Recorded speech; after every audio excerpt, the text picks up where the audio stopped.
The scorching sun beat down mercilessly as Jack Yates dragged himself forward, one painful step after another, his cracked lips bleeding and his throat so parched he could no longer call for help. 3 days without water in the Arizona Territory of 1876 had reduced him from a proud cowboy to a desperate, crawling creature, his once fine Stetson now serving only to catch the sweat that poured from his brow before evaporating into the ruthless desert air. Death was coming for him. Jack knew it.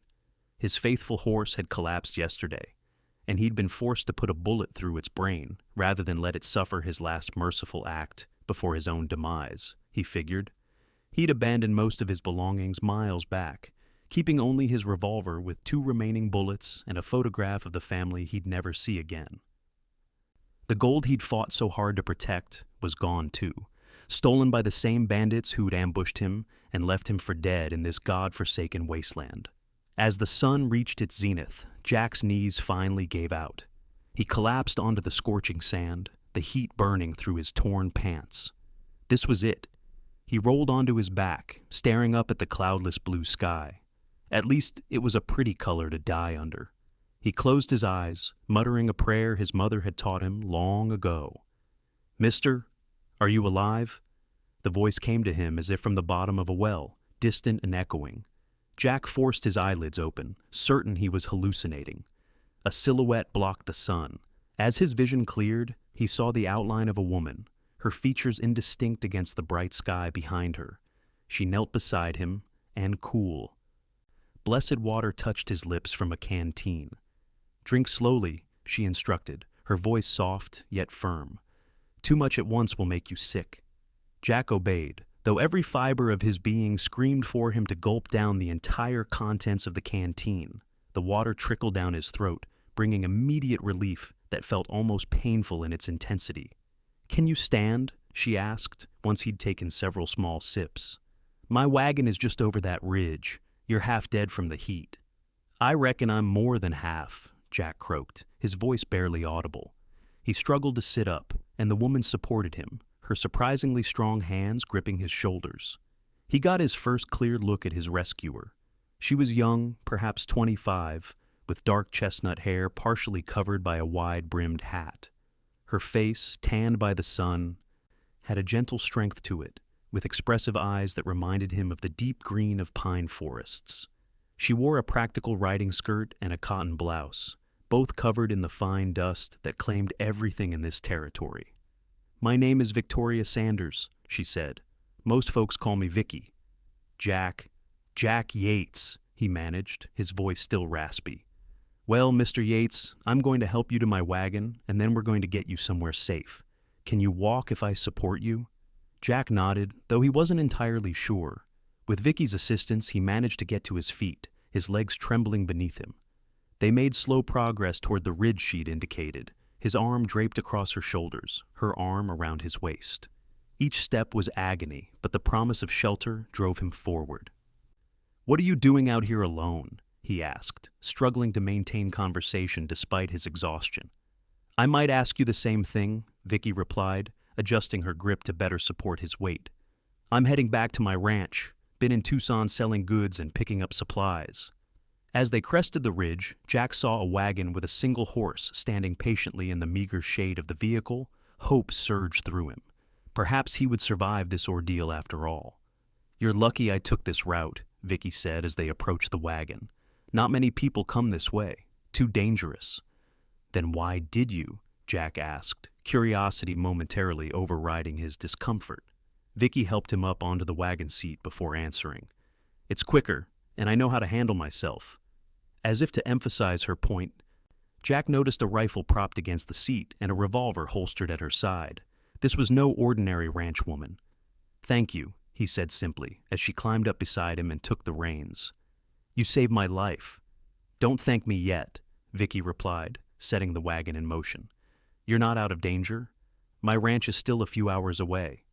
As they traveled, Jack drifted in and out of consciousness, the rocking of the wagon and his extreme exhaustion making it impossible to stay alert. Vicky allowed him small sips of water at regular intervals, carefully monitoring his condition. In his more lucid moments, he noticed her casting concerned glances his way, her brow furrowed in concentration. The landscape gradually changed as they moved north, the barren desert giving way to scrubland, with scattered mesquite trees and cacti. The air cooled slightly as the afternoon progressed, providing small relief from the relentless heat. "Were you robbed?" Vicky asked during one of his more alert periods. Jack nodded weakly. "Ambushed by 3 men. Took my gold, my supplies, shot my horse when it couldn't keep up with theirs. Left me to die." Vicky's expression hardened. "There's been a gang operating in these parts, targeting lone travelers. The sheriff in Tucson says they've killed at least 5 men this month." "Make that 6 if you hadn't come along," Jack said, attempting a smile that turned into a grimace. As the sun began to set, painting the desert in hues of orange and purple, a small ranch came into view. It wasn't grand by any measure, a modest wooden house, a barn, a corral with a few horses, and what appeared to be a small garden plot protected by a fence, but to Jack, it looked like paradise. "Sanders Ranch," Vicky announced. "It's not much, but it's home." "It's beautiful," Jack said sincerely. As they approached, a man emerged from the barn, his hand resting cautiously on his holstered pistol until he recognized Vicky. "Found yourself a stray, Miss Victoria," he called out, walking toward the wagon. "This is Jack Yates, Hank," Vicky replied. "He's been robbed and left to die in the desert. He needs food, water, and rest." Hank, an older man with a weathered face and graying hair, nodded and moved to help Jack down from the wagon. "Let's get you inside, son. Miss Victoria's got a habit of collecting things that need saving: horses, dogs, and now cowboys, it seems." With Hank's help, Jack was brought into the house and settled in a small but clean bedroom. Vicky bustled about, bringing water, clean clothes, and eventually a bowl of stew that smelled better than anything Jack could remember. "You can stay until you're well enough to travel," she told him, as he eagerly but carefully ate the stew. "Hank and I can manage the ranch work." "Just the 2 of you run this place?" Jack asked between bites. Vicky nodded. "Since my pa died last year. Hank's been with us since I was a little girl. There's a couple of local boys who help with the cattle when needed, but mostly it's just us." "I'm obliged to you both," Jack said, his strength already returning with the food and rest. "And I won't be a burden. Once I can stand without falling over, I'll earn my keep." Vicky smiled, a warm, genuine expression that transformed her face and made Jack's heart skip a beat despite his exhausted state. "We'll see about that tomorrow," she said, taking the empty bowl. "For now, rest. You're safe here." As Jack drifted off to sleep in the comfortable bed, he thought about how close he'd come to death and how a stranger's kindness had saved him. His last conscious thought was of Vicky's smile, and he wondered what kind of woman would risk her safety to help a stranger dying in the desert. Jack woke to sunlight streaming through thin curtains. For a moment, he was disoriented until the memories of the previous day came flooding back. He sat up slowly, surprised to find his strength somewhat restored after a night of proper rest and the meal Vicky had provided. Testing his legs, he stood carefully, pleased to find he could remain upright without assistance. The borrowed clothes, simple cotton trousers, and a faded shirt were a bit loose but clean and whole, unlike the tattered garments he'd been wearing. A knock at the door preceded Vicky's entrance. She carried a tray with coffee, bread, and what looked like scrambled eggs. "You're up," she said, sounding pleased. "How are you feeling?" "Better than I have any right to be," Jack replied honestly. "Thanks to you." Vicky set the tray down on a small table near the window. "Sit and eat. You need to regain your strength." Jack obeyed, suddenly aware of his hunger. As he ate, Vicky opened the curtains wider, allowing more of the morning light to fill the room. "I need to ride out and check on the south pasture cattle today," she said, watching him eat. "Hank's gone into town for supplies. Think you can manage on your own for a few hours?" Jack nodded. "I'll be fine. In fact, I'd be happy to help around the house while you're gone. Least I can do." Vicky appeared to consider this. "There's water to be drawn from the well if you're feeling up to it. The kitchen garden could use weeding too, but don't push yourself." "Yes, madam," Jack said with a slight smile. Vicky rolled her eyes at the madam, but returned his smile before leaving him to finish his breakfast. After eating, Jack explored the house. It was modest but well-maintained, with simple, sturdy furniture and a few homey touches: embroidered cushions, a colorful quilt draped over a chair, and framed photographs on the walls, One showed a younger Vicky with a stern-looking man, who must have been her father, and a smiling woman who shared Vicky's eyes. Outside, the ranch looked even more impressive in the daylight. The main house sat on a small rise, providing a view of the surrounding land. To the north, a creek cut through the property, its banks lined with cottonwood trees that provided precious shade. The barn and corral stood to the east, while to the south, Jack could see cattle grazing in the distance. Beyond the immediate ranch, the land stretched away toward distant mountains, the landscape a mixture of desert scrub and grassland. Mindful of his promise to help, Jack located the well and began drawing water to fill the large barrels beside the house. The physical labor felt good after his ordeal, though he had to pace himself, still feeling the effects of his near-death experience. As he worked, he pondered his situation. The bandits had taken everything: his money, his supplies, even the deed to the small parcel of land he'd purchased in Colorado. He was, in essence, starting from nothing again, just as he had when he'd left home in Missouri 5 years ago, at the age of 22. By midday, Jack had filled the water barrels and weeded a good portion of the garden. He was resting in the shade of the porch when he spotted a rider approaching Vicky returning from her work with the cattle. She rode confidently, her posture straight and assured in the saddle. "You've been busy," she commented as she dismounted, noting the full water barrels. "Trying to make myself useful," Jack replied, standing to greet her. "How are the cattle?" "Healthy enough, though the grazing isn't what it should be. We need rain." She removed her hat and wiped her brow. "Are you hungry? I could make us some lunch." They shared a simple meal of cold meat, bread, and the last of the previous night's stew, sitting at the kitchen table. Jack found himself studying Vicky as she ate, noticing the small details he'd missed in his weakened state the day before: the faint freckles across her nose, the calluses on her capable hands, the way her hair curled slightly at the ends where it escaped from its practical braid. "Tell me about yourself, Jack Yates," Vicky said, interrupting his observations. "What brought you to this territory?" Jack hesitated, considering how much to share. "I was heading to Colorado, bought some land there, sight unseen, was planning to start a small ranch of my own." "And now?" Vicky asked, her green eyes studying him intently. "Now I'm not sure," Jack admitted. "Those bandits took everything, including the deed to the land. I've got nothing but the clothes you lent me and 2 bullets in my revolver." Vicky was quiet for a moment. The sheriff in Tucson might be able to help. If these are the same bandits he's been tracking, he'd have a vested interest in catching them. "Maybe," Jack said, though he didn't sound convinced. "But even if he caught them, I doubt my money or deed would still be with them. And I've no proof the land was mine to begin with." "So you'll start over," Vicky stated, matter-of-factly. "It's what people do out here." Her straightforward attitude struck a chord with Jack. There was no pity in her voice, just a practical assessment of his situation, and an implicit assumption that he would persevere. It was refreshing after the hardship he'd endured. "I suppose I will," he agreed, feeling a renewed sense of determination. "Once I'm strong enough to travel."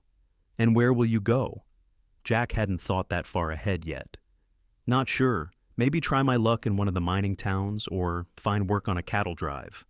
Vicky seemed to consider something before speaking again. "We could use help here, temporarily of course, until you decide what's next." Jack was surprised by the offer. "I wouldn't want to impose—" "It's not charity," Vicky cut in firmly. "We need the help, and you need time to recover and plan your next move. Seems like a fair exchange to me." Looking at her determined expression, Jack realized arguing would be futile. And, truthfully, the idea of staying at Sanders' ranch for a while held considerable appeal, though he tried not to examine too closely whether that was due to the ranch itself or its intriguing owner. "All right," he agreed. "I accept your offer, Miss Sanders." "Vicky," she corrected. "If you're going to be working here, you might as well use my name." "Vicky?" Jack repeated, finding he liked the way it sounded. Their conversation was interrupted by the sound of a wagon approaching. Hank had returned from town, the wagon bed loaded with supplies. Jack rose to help unload, eager to demonstrate his willingness to work. As they carried sacks of flour, coffee, and other necessities into the house, Hank kept up a steady stream of conversation, filling them in on the latest news from town. "Sheriff's formed a posse," he mentioned as they worked. "Those bandits hit another traveler yesterday." Man survived and managed to make it to town. Jack's attention was immediately captured. Did he get a good look at them? Good enough, Hank confirmed. 3 men. Leader's got a scar running down his cheek, according to the victim. Sheriff's determined to catch them this time. Those sound like the same men who attacked me, Jack said, exchanging a glance with Vicky.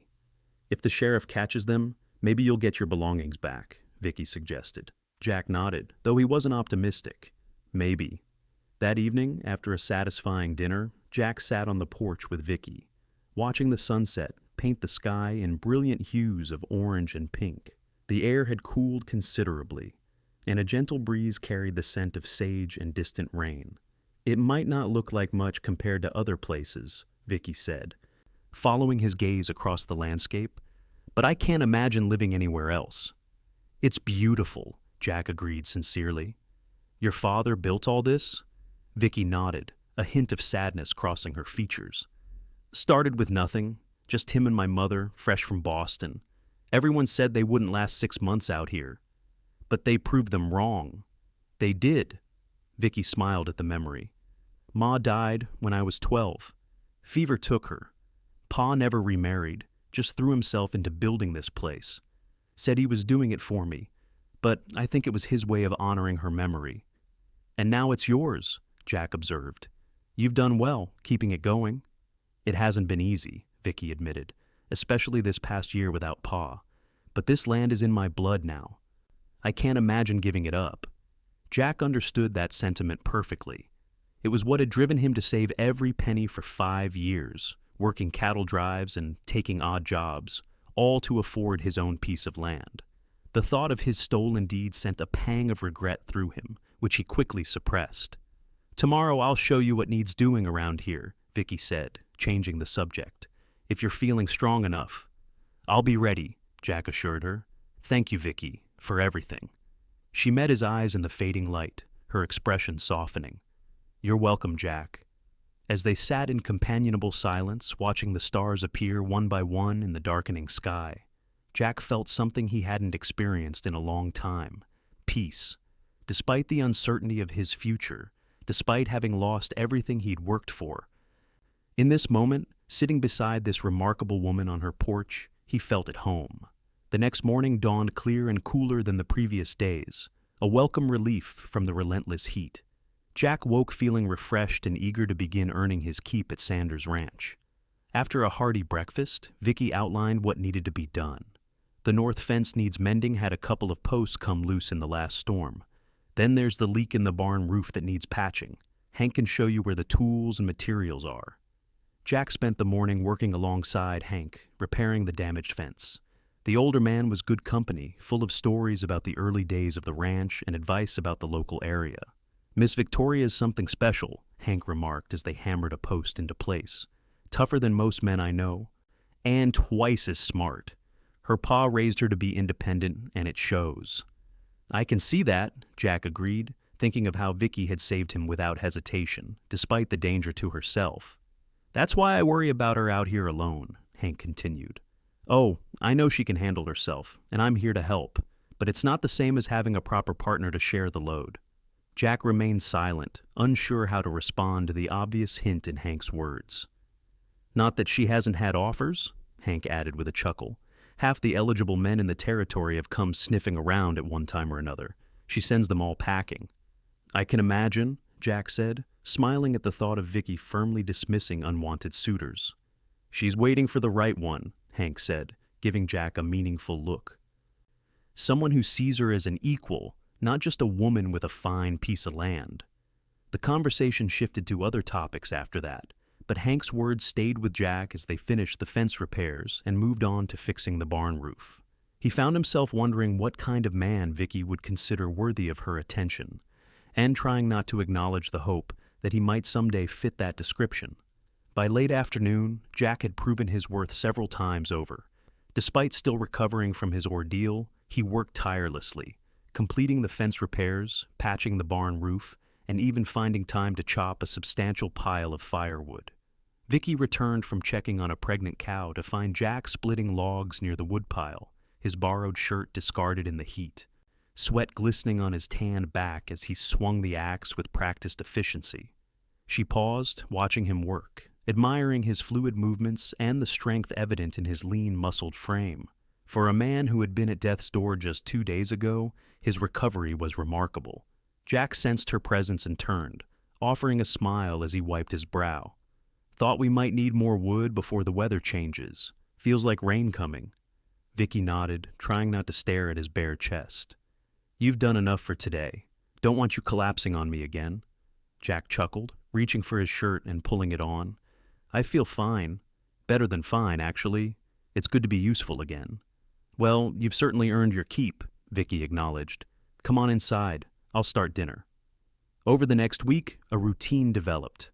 Jack worked alongside Hank during the days, learning the rhythms and needs of the ranch. In the evenings, he would join Vicky and Hank for dinner, followed by conversation on the porch or around the fireplace if the evening was cool. Jack found himself looking forward to these quiet times, particularly when Hank retired early, leaving him and Vicky to talk alone.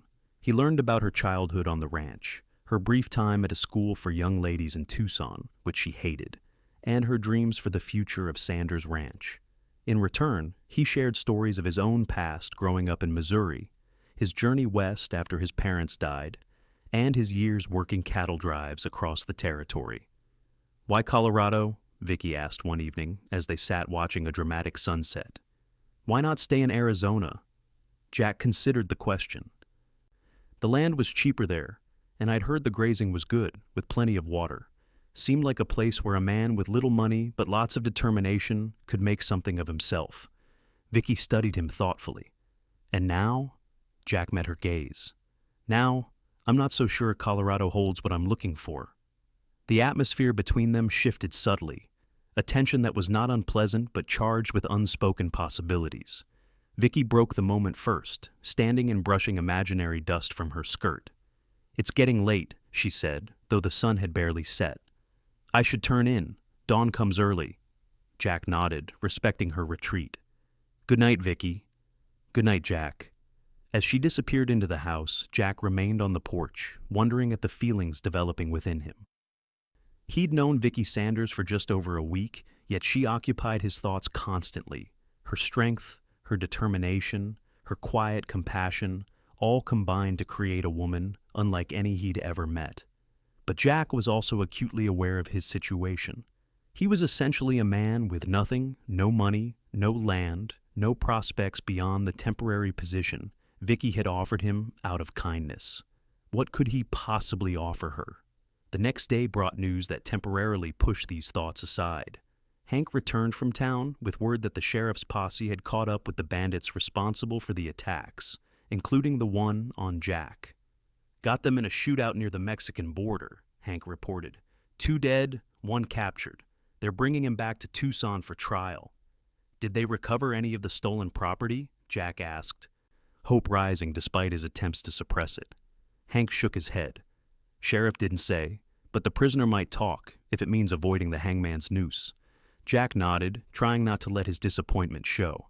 The deed to his Colorado land was likely long gone, and with it, the future he'd planned for himself. "Sheriff wants to know if you'll come to Tucson to identify the prisoner," Hank continued. "Might help ensure he gets what's coming to him." "Of course," Jack agreed immediately. "When?" "Trial's set for next week. I told him you'd be there." That evening, Jack informed Vicky of his plans to travel to Tucson. To his surprise, she immediately announced her intention to accompany him. "I need supplies anyway," she said when he questioned her decision. "And I have business with the bank. It makes sense for us to go together." Jack couldn't argue with her logic, though he suspected there was more to her decision than practical considerations. The thought of traveling with Vicky, of spending several days in her company away from the ranch, brought both anticipation and nervousness. They set out 2 days later, taking the wagon that had brought Jack to Sanders Ranch. The journey to Tucson would take most of a day, so they planned to stay overnight in town before returning. As they traveled, the landscape gradually changed from the relative green of the ranch lands to the harsher desert terrain. Jack found himself tensing as they passed through an area that resembled where he'd been ambushed, his hand instinctively moving toward his revolver. Vicky noticed his unease. "We're safe," she assured him. The remaining bandits are either dead or in jail. Force of habit, Jack explained, trying to relax. Been on the trail too long, I suppose. Vicky nodded in understanding. Pa was the same way after he was bushwhacked by Apache warriors back in '63. Said he never felt completely safe in the open again. What happened to him? Jack asked, curious about the man who had raised such a remarkable daughter. Took an arrow in the shoulder. Would have died if not for a friendly Pima who found him and treated the wound. Vicky smiled at the memory. Pa always said that taught him not to judge people by their race or appearance. Said good and bad folks come in all types. Wise man, Jack commented. I've found that to be true myself. They reached Tucson by late afternoon, the town bustling with activity as miners, cowboys, and traders went about their business. Jack hadn't been in a settlement of any size since before his ambush, and the noise and crowds felt overwhelming after the peaceful isolation of Sanders Ranch. Vicky seemed to sense his discomfort. We'll get a room at the hotel, then find something to eat, she said decisively. You can see the sheriff in the morning. The hotel was a modest 2-story building on the main street, clean enough by frontier standards. Vicky arranged for 2 adjoining rooms, ignoring the clerk's raised eyebrow at a woman traveling alone with a man who wasn't obviously her husband or brother. After settling their belongings, they found a small restaurant that offered better fare than the usual saloon food. Over a meal of beef stew and fresh bread, they discussed their plans for the following day. I'll meet with the sheriff first thing, Jack said. Then I thought I might inquire about work opportunities. I can't impose on your hospitality forever. Vicky looked up sharply from her meal. You're not imposing. The work you've done this past week has been invaluable. Even so, Jack persisted, I need to make my own way, find something permanent. Vicky was quiet for a moment, stirring her stew thoughtfully. And if something permanent were available at the ranch, would that interest you? Jack stared at her, unsure if she was offering what he thought she was. Are you asking me to stay on? Permanently? I'm suggesting it's a possibility, Vicky replied carefully. The ranch needs more than Hank and me to run it properly. We've been getting by, but only just. Jack considered her words, trying to discern whether there was more behind them than a practical business arrangement. I'd need to know exactly what you're proposing. Vicky met his gaze steadily. A partnership. You'd work the ranch alongside me, share in its profits and its burdens. In time, perhaps a share in the ownership, if things work out. The hesitation in her final words gave Jack hope that perhaps she was thinking beyond mere business.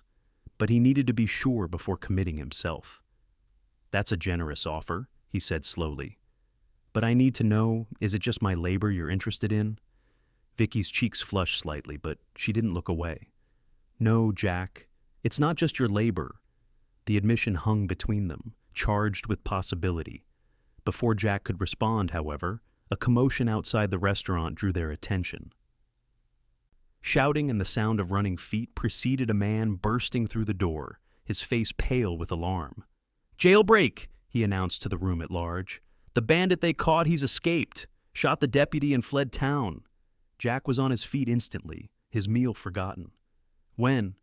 Which way did he go? Not 20 minutes ago, the man replied, clearly excited to be the bearer of dramatic news.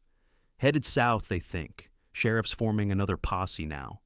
Jack turned to Vicky, his expression grim. I should help, if it's the same man who robbed me. We'll both go, Vicky interrupted, standing as well. Let me fetch my rifle from the hotel. They hurried back to the hotel, collecting their weapons before making their way to the sheriff's office. A small crowd had gathered outside, where a harried-looking lawman was organizing a group of volunteers. Sheriff Daniels, Jack called, approaching the man.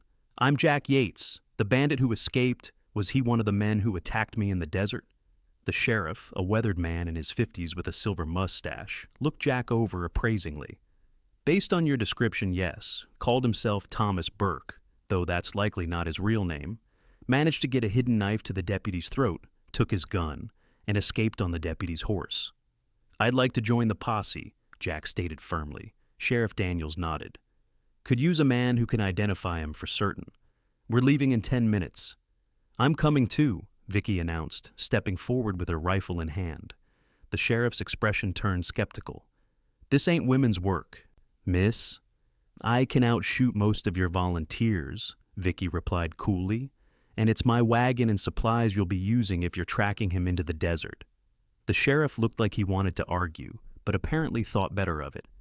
"Your funeral," he muttered, turning back to organizing the posse. Jack pulled Vicky aside, concern evident in his face. "You don't have to do this. It could be dangerous." "So was riding alone to rescue a dying man in the desert," Vicky reminded him. "I can handle myself, Jack." Looking at her determined expression, Jack realized arguing would be futile, and truthfully, he was glad to have her by his side. In the short time he'd known her, he'd come to trust her judgment and her abilities implicitly. "Just stay close to me," he requested softly. Vicky's expression softened momentarily. "Always." The posse set out as the sun was beginning to set, following the clear tracks left by the escaped prisoner's horse. Sheriff Daniels led the group, with Jack and Vicky riding near the front. The trail headed south out of Tucson, toward the more desolate regions where the desert stretched away toward the Mexican border. As darkness fell, the sheriff called a halt, concerned about losing the trail in the night. "We'll camp here and resume at first light," he announced. "Set watch as the prisoner might double back." The group established a basic camp, with minimal comforts. Jack and Vicky found a spot slightly apart from the others, spreading their bedrolls near a small mesquite tree. "Reminds me of the cattle drives," Jack commented as they sat side by side, staring into the small fire they'd built. Sleeping under the stars, never knowing what the next day might bring. "Do you miss that life?" Vicky asked, studying his profile in the flickering light. Jack considered the question. "Parts of it. The freedom, the camaraderie. But it's a young man's game, living day to day, always moving. Sooner or later, a man wants something of his own, something permanent." "Like your Colorado land," Vicky said softly. "Like that," Jack agreed. "Though I'm beginning to think Colorado isn't where I'm meant to be." They fell silent, the unspoken implications of his words hanging in the night air between them. Around them, the desert was alive with subtle sounds, the rustle of nocturnal creatures, the whisper of wind through the scrub, the occasional call of a coyote in the distance. "About what you said earlier," Jack began, turning to face Vicky. "About a partnership at the ranch. You don't have to decide now," Vicky interrupted, suddenly seeming uncertain. "It was just a suggestion." "A good one," Jack assured her. "But before I accept, I need you to know something." He paused, gathering his thoughts. "These past couple of weeks, getting to know you, working alongside you, they've meant more to me than I can express. You didn't just save my life that day in the desert, Vicky. You gave me something to live for." Vicky's eyes widened at his admission, the firelight reflected in their green depths. "Jack, let me finish," he said gently. "I don't have much to offer you. No money, no land of my own. But if you'll have me, I'd like to build something with you. Not just a business partnership, but something more, something lasting." For a moment, Vicky didn't respond, and Jack feared he'd misread the situation entirely. Then slowly she reached out and took his hand, her fingers intertwining with his. "I've never met anyone like you, Jack Yates," she said softly. "Most men see a woman running a ranch alone and think only of what they can gain. But you see me, the real me." "I do," Jack confirmed, his heart pounding. "And I think you're remarkable." Vicky smiled, a genuine, unguarded expression that transformed her face. "Then yes, to all of it. The partnership and the something more." Jack wanted nothing more than to kiss her in that moment, but he was acutely aware of the posse members nearby. Instead, he brought her hand to his lips, pressing a gentle kiss to her knuckles. "When this is over," he promised, "we'll talk more about what that future looks like." Vicky nodded, her eyes never leaving his. "I'd like that." They stayed that way for some time, hands clasped, sharing quiet conversation as the fire burned low. Eventually, exhaustion overcame them, and they settled into their respective bedrolls, falling asleep under the vast canopy of stars, with the promise of tomorrow between them. Dawn came with an urgency that dispersed any lingering romantic thoughts. The sheriff roused the posse while the eastern sky was still tinged with pink, determined to pick up the prisoner's trail before the day's heat set in. "Tracks head southeast," he announced after a brief scouting expedition. "Looks like he's making for the border." The posse mounted up and continued the pursuit. The terrain became increasingly difficult as they moved deeper into the desert rocky outcroppings, steep arroyos, and patches of treacherous sand that could trap an unwary horse. By midday, the relentless sun had sapped the energy of both riders and mounts. The sheriff called a brief halt in the shade of a rocky overhang, allowing everyone to rest and water the horses from their precious canteens. "We're gaining on him," Sheriff Daniels informed the group. "His horse is tiring faster than ours, carrying too much weight and pushing too hard in this heat." Jack nodded, recognizing the signs and the tracks they'd been following.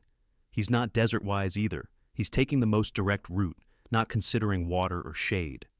"Desperation makes men careless," the sheriff agreed. "We'll catch him before sundown, I reckon." Vicky, who had been scanning the horizon with a practiced eye, suddenly tensed.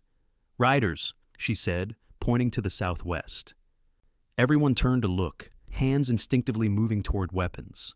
In the distance, a cloud of dust indicated several horses moving at speed, though the riders themselves weren't yet visible. "Could be our man met up with friends," the sheriff said grimly, "or it could be unrelated. Either way, we proceed with caution."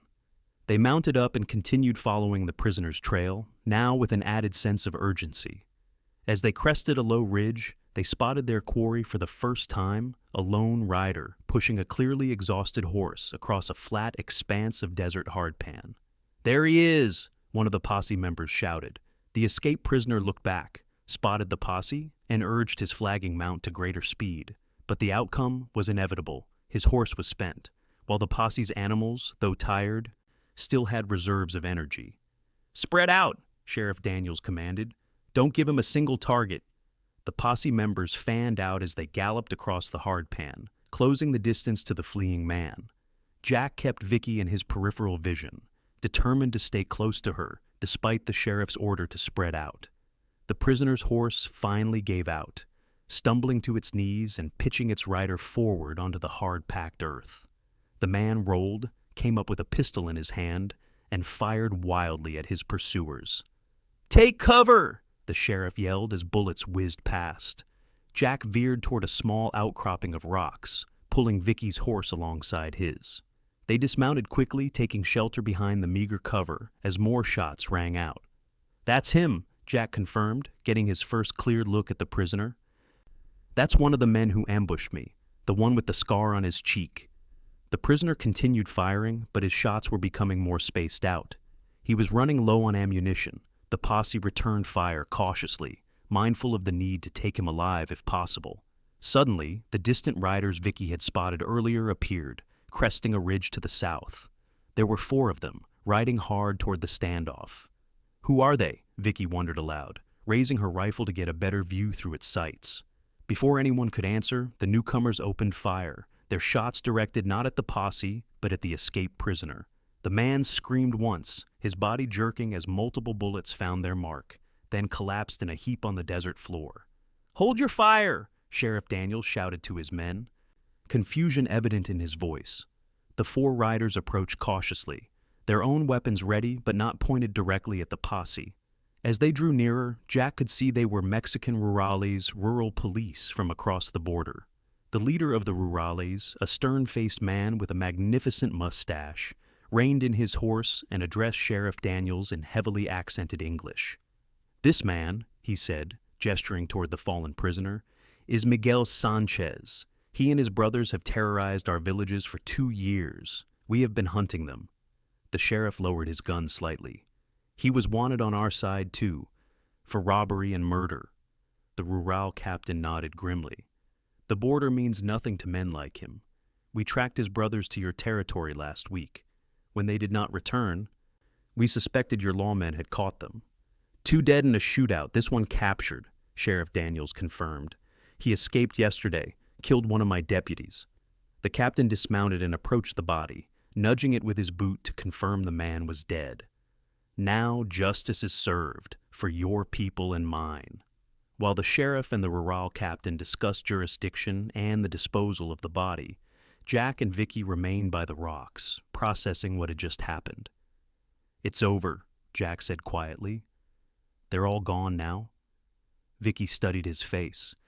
"How do you feel?" Jack considered the question.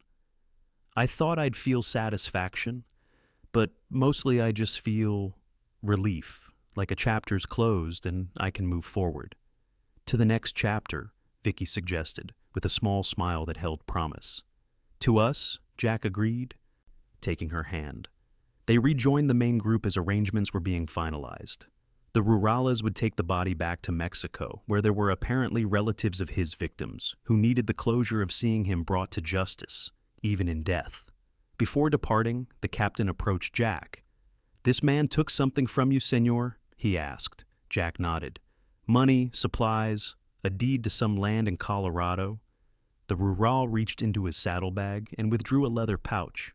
"We found this when we tracked their camp. Many papers, some money." He handed the pouch to Jack. "Perhaps what you seek is here." Jack accepted the pouch with surprise and gratitude. "Thank you, Captain." As the Rurales departed with the body, Sheriff Daniels organized the posse for the return journey to Tucson. It would be a long ride back, and they would need to make camp at least once before reaching the town. That evening, as they sat around the campfire, Jack opened the pouch the rural captain had given him. Inside, he found a mixture of papers, wanted posters, crude maps, and several land deeds, including, to his astonishment, his own.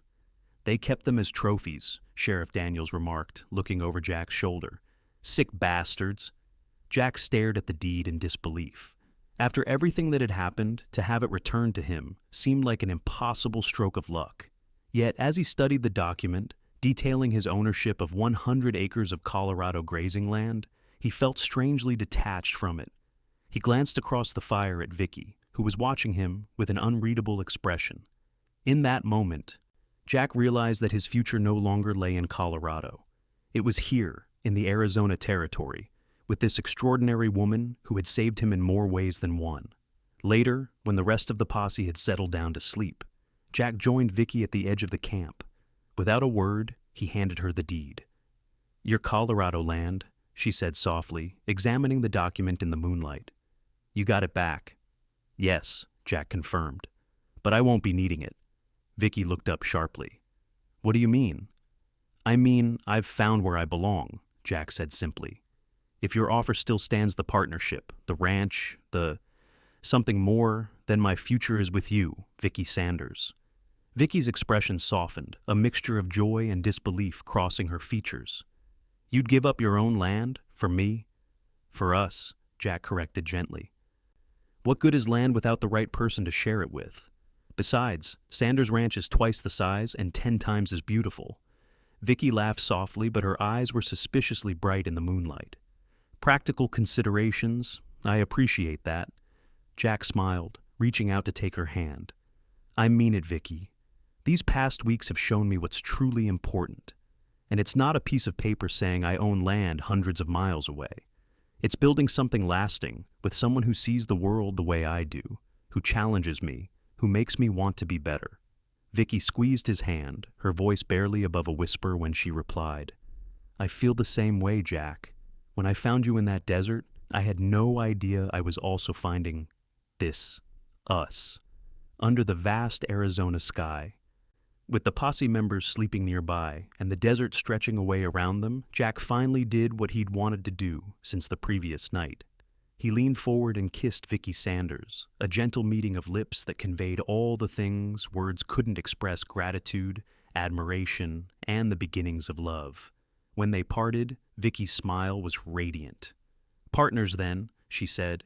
"In everything." "In everything," Jack agreed, sealing the promise with another kiss. The return journey to Tucson the next day was considerably lighter in spirit than the outbound pursuit had been. With the threat of the bandits eliminated and his own future suddenly bright with possibility, Jack felt a sense of peace he hadn't experienced in years. In town, after the sheriff had taken statements and formally concluded the posse's business, Jack and Vicky found themselves with unexpected free time before beginning the journey back to Sanders Ranch. "There's something I need to do," Jack said as they left the sheriff's office. "Will you come with me?" Vicky nodded, curious, and followed him to the town's small bank. Inside, Jack approached the clerk and presented his recovered deed. "I'd like to sell this land," he announced. "Can you assist me with finding a buyer?" The clerk, a thin man with spectacles perched on his nose, examined the deed carefully. Colorado property, I might know of interested parties. It would take some time to arrange, of course. That's fine, Jack said. I'm not in any hurry. You can forward any correspondence to Sanders Ranch.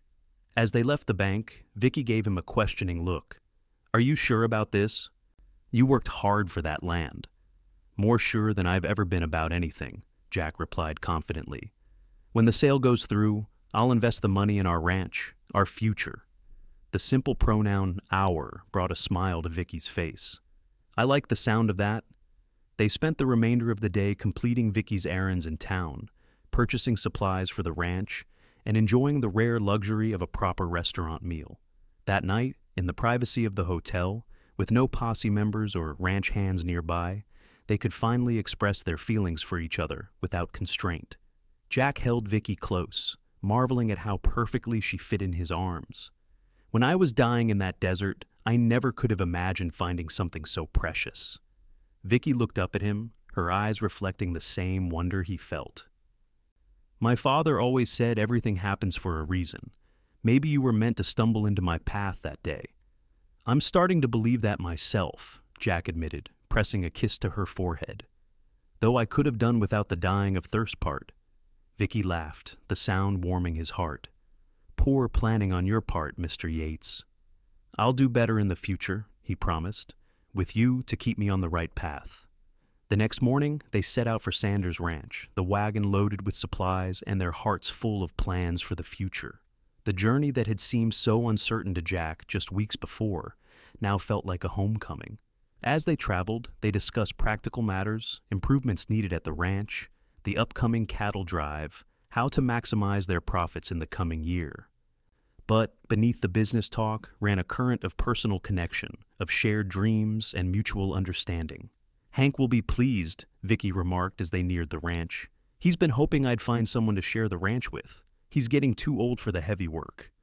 I imagine he had a hand in this, Jack said with a smile. He dropped some not-so-subtle hints about you needing a partner. Vicky rolled her eyes. That sounds like him. He's been trying to marry me off since Pa died. Said it wasn't right for a woman to run a ranch alone. And what did you tell him? That I'd rather run it alone than with the wrong partner, Vicky replied simply. Until now. Sanders Ranch came into view as the sun was setting, the modest buildings outlined against the darkening sky. To Jack, it looked more inviting than any grand mansion could have. It looked like home. Hank emerged from the barn as they pulled up, his weathered face breaking into a grin when he saw them. About time you two got back. Everything go all right with the prisoner?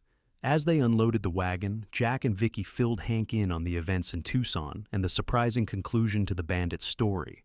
When they reached the part about Jack's decision to stay and become a full partner in Sanders Ranch, Hank's expression was one of unmistakable satisfaction.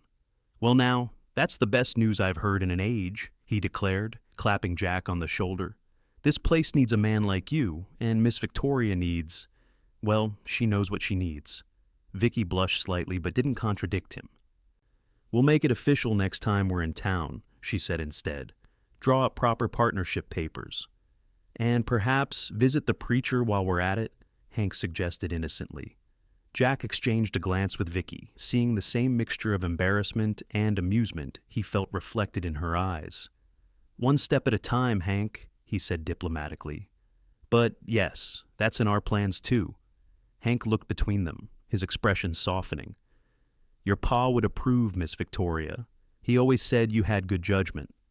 I like to think so, Vicky agreed, her hand finding Jack's and squeezing gently. In the months that followed, Jack and Vicky transformed Sanders Ranch. With Jack's experience from various cattle operations across the territory and Vicky's intimate knowledge of the land, they made improvements that increased both productivity and profit. They expanded the herd, repaired long-neglected fences, and even added a small apple orchard that Vicky had always wanted, but never had time to establish. The sale of Jack's Colorado land eventually went through, bringing a sum that, while not substantial, allowed them to make additional investments in the ranch. More importantly, it represented the closing of one chapter and the beginning of another, a tangible symbol of Jack's commitment to his new life. As autumn approached, bringing cooler temperatures and the promise of winter rains, Jack and Vicky rode together to the highest point on the ranch property, a mesa overlooking the entire spread. Below them, cattle grazed on land that was beginning to show signs of recovery from the summer drought. The ranch buildings looked small from this distance, but well-maintained and purposeful. "Hard to believe it's only been 6 months since I found you dying in the desert," Vicky remarked as they dismounted. "Hard to believe I ever considered being anywhere else," Jack replied, taking in the view with a sense of pride and belonging. Vicky moved closer, slipping her hand into his. "Hank's been dropping hints again. Says we should stop pretending we're just business partners and make things official." Jack chuckled. "Hank's a wise man, though I thought we were waiting for the right moment." "Maybe this is it," Vicky suggested, her eyes meeting his. "Here, on our land, with everything we've built together." Jack's heart swelled at her words. He turned to face her fully, taking both her hands in his. "Vicky Sanders, will you marry me? Be my wife, my partner in everything, for the rest of our days?" Vicky's smile was radiant. "Yes, Jack Yates, I will." He kissed her then, on the mesa overlooking their shared domain, sealing a bond that had begun in the most unlikely of circumstances, a dying man in the desert and the woman who gave him not just water, but a reason to live. Their wedding, held in the small church in Tucson a month later, was a simple affair attended by Hank, a few neighboring ranchers, and the sheriff who had led the posse. Vicky wore her mother's dress, preserved for years in a cedar chest, and Jack wore the only suit he owned, purchased specifically for the occasion. The preacher spoke of commitment, of facing life's hardships together, of building something that would last beyond their own lifetimes. As they exchanged vows, Jack thought of how close he had come to dying alone in the desert, and how this remarkable woman had not only saved his life, but given it new purpose and meaning. "I now pronounce you husband and wife," the preacher declared, and Jack kissed his bride amidst the cheers and applause of their small gathering. The celebration afterward at the town's best restaurant was lively and warm, with toasts and good wishes from all present. Sheriff Daniels, now a friend as well as a lawman, raised his glass with particular enthusiasm. "To Jack and Vicky Yates," he proclaimed, "proof that even in this harsh territory, good things can happen to good people." Later, as they traveled back to the ranch, their ranch now, truly and legally shared between them, Vicky leaned against Jack's shoulder in the wagon. "Happy?" he asked, though he already knew the answer from her contented expression. "More than I ever thought possible," she confirmed. "You know, when Pa died, I was determined to keep the ranch going on my own, to prove I could do it. I never expected to find someone who would see it as, I do not just land and cattle, but a home, a future. I never expected to find someone like you either," Jack admitted. "I was so focused on getting my own piece of land, I didn't realize what was missing. And now I have everything I could ever want," Jack said sincerely. "The land, the work I love, and the woman I love to share it with." Sanders Yates Ranch, as it came to be known, thrived under their joint stewardship. Over the years, they expanded their operations, added more land, and built a reputation for fair dealing and quality cattle. They faced challenges, of course, droughts, harsh winters, cattle thieves, and market fluctuations, but they faced them together, their partnership strengthened by each obstacle overcome. 2 years after their wedding, Vicky gave birth to their first child, a daughter they named Elizabeth, after Jack's mother. A son, Samuel, followed 2 years later, named for Vicky's father. As the children grew, they learned the ranch business from both parents, absorbing Vicky's deep connection to the land and Jack's practical knowledge of cattle and horses. Hank remained with them, becoming like a grandfather to the children, though age gradually reduced his active participation in the ranch work. "Never thought I'd live to see this place so prosperous," he often remarked, watching the expanded herd or the new barn being raised. "Your pa would be proud, Miss Victoria." 10 years after Jack stumbled half dead into Vicky's life, they stood once again on the mesa overlooking their domain. Much had changed, the ranch house had been expanded, new outbuildings added, the herd nearly doubled in size. Their children, now 8 and 6, rode their own ponies alongside their parents, learning every inch of the land that would someday be theirs.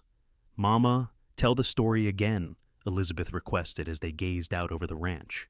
About how you found Papa in the desert. Vicky exchanged a smile with Jack. It was the children's favorite bedtime story, though they told a version edited for young ears, omitting the more frightening details of Jack's near death and the violent end of the bandits. Well, Vicky began, I was coming home from town one day, and I saw something strange in the distance. As I got closer, I realized it was a man, lying very still in the hot sand. As Vicky related the tale, Jack watched his family, his wife, still as beautiful and capable as the day she'd saved him, his daughter, with her mother's green eyes and his stubborn chin, his son, already showing signs of the man he would become. And he thought about how sometimes, when all hope seems lost, life has a way of offering not just salvation, but gifts beyond imagining. That night, after the children were asleep, Jack and Vicky sat on the porch of their home, just as they had in those early days. The ranch was quiet, peaceful under the canopy of stars. Jack took Vicky's hand, marveling as he often did at how perfectly it fit in his. "Do you ever wonder," he asked, "what would have happened if you'd taken a different route that day? If you hadn't found me in time?" Vicky considered the question. "Sometimes. But then I remember what my father used to say about fate, that some things are meant to be, no matter what path we take to get there." "I think he was right," Jack said, gazing out at the land they'd built together. "I was meant to find you, or rather, you were meant to find me." Vicky leaned her head against his shoulder, a gesture as familiar and comforting as the ranch itself. "Either way, I'm grateful, for that day, for every day since." "As am I," Jack agreed, pressing a kiss to her hair. "For the water that saved my life, and the woman who gave me a reason to live it well." Together they sat, watching the stars wheel overhead, secure in the knowledge that what they had built, their ranch, their family, their love, would endure long after they were gone. A legacy born from a chance encounter in the desert, when a cowboy with no hope found not just water, but a future beyond his wildest dreams.